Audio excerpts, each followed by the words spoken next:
നവകേരള നിർമ്മിതിയുടെ പ്രധാന പങ്കാളിയായി കിഫ്ബിയെ കൊണ്ടുപോകുമെന്ന് മുഖ്യമന്ത്രി. കിഫ്ബി 25ാം വാർഷികം ഉദ്ഘാടനം ചെയ്ത് സംസാരിക്കുകയായിരുന്നു മുഖ്യമന്ത്രി. രജത ജൂബിലി ആഘോഷത്തിൽ 50,000 കോടിയുടെ പദ്ധതികളാണ് യാഥാർത്ഥ്യമാകുന്നത്. 1999 നവംബർ 11-നാണ് കിഫ്ബിയുടെ പ്രാരംഭ രൂപം നിലവിൽ വന്നതെങ്കിലും 2016ഓടെയാണ് അടിസ്ഥാന സൗകര്യ മേഖലയിൽ കിഫ്ബി സജീവമായത്. 50,000 കോടിയുടെ പദ്ധതികൾ ലക്ഷ്യമിട്ട് തുടങ്ങിയ വികസന പ്രവർത്തനങ്ങൾ 9 വർഷം കൊണ്ട് 90,562 കോടിയിലെത്തി. കേരള വികസനത്തിന്റെ നെടും തൂണാണ് ഇന്ന് കിഫ്ബി. രജത ജൂബിലി ആഘോഷം തിരുവനന്തപുരത്ത് മുഖ്യമന്ത്രി പിണറായി വിജയൻ ഉദ്ഘാടനം ചെയ്തു.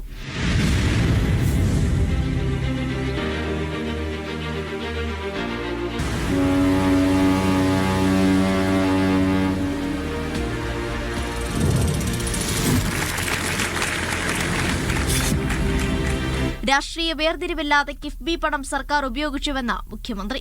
നവകേരള നിർമ്മിതിയുടെ ഏറ്റവും വലിയ ഒരു പങ്കാളിയായി കിഫ്ബിയെ നമുക്ക് കൂടെ കൊണ്ടുപോകാം. മലർപ്പൊടിക്കാരന്റെ സ്വപ്നമെന്ന് ആക്ഷേപിച്ചവർക്ക് മുന്നിൽ കിഫ്ബി അഭിമാനത്തോടെ തലയുയർത്തി നിൽക്കുകയാണെന്ന് ധനമന്ത്രി KN ബാലഗോപാൽ.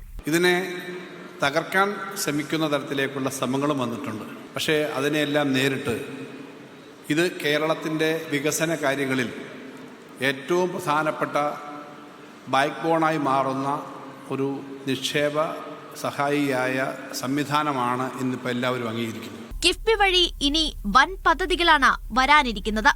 വിഴിഞ്ഞം തുറമുഖ വികസനത്തിന് പ്രത്യേക കമ്പനി, 14,600 കോടിയുടെ 3 വ്യവസായ പാർക്കുകൾ, ഉന്നത വിദ്യാഭ്യാസ മേഖലയിൽ 227 കോടിയുടെ പദ്ധതികൾ, 1,900 കോടിയുടെ റോഡ് വികസനം, 2,135 കോടിയുടെ വയനാട് ഇരട്ടത്തുരങ്കം എന്നിവയാണ് ഇനി വരാനിരിക്കുന്ന വമ്പൻ പദ്ധതികൾ.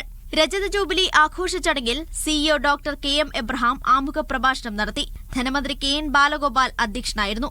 മന്ത്രിമാർ, ജനപ്രതിനിധികൾ തുടങ്ങിയവർ പങ്കെടുത്തു. മീഡിയ 1 തിരുവനന്തപുരം.